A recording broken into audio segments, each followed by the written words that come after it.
આથી થરાદ વિસ્તારની વાવ વિસ્તારની સુઈગામ, માવસરી, ધાનેરા, માથાવાડા વગેરે વિસ્તારની જનતાને જાણ કરવામાં આવે છે કે હું ડીવાયએસપી SM બારોતરિયા થરાદ આપને વિનંતી કરું છું કે તમે જ્યારે રાત્રિના સમયે રોડની કાંઠે તમે વાડીએ સૂતા હોવ ત્યારે અને ઘરની બહાર સૂતા હોય ત્યારે સાવચેત રહેવું, કારણ કે અત્યારે એવી ચોર ટોળકી એક્ટિવ થઈ ગઈ છે.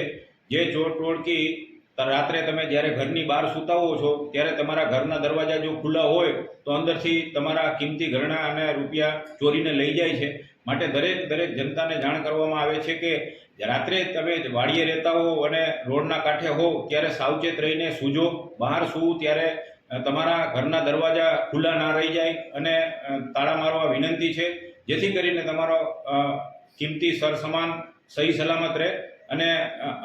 અમે તમને વિનંતી કરીએ છીએ કે આવી રીતે જ્યારે અત્યારે ઉનાળાનો સમય છે, બહાર સૂવો ત્યારે ઘરની વસ્તુઓ બધી સહી સલામત મૂકી અને દરવાજાને તાળું મારી અને બહાર સૂવો, જેથી કરીને કોઈ આવી ચોરી થાય નહીં, એટલી વિનંતી છે.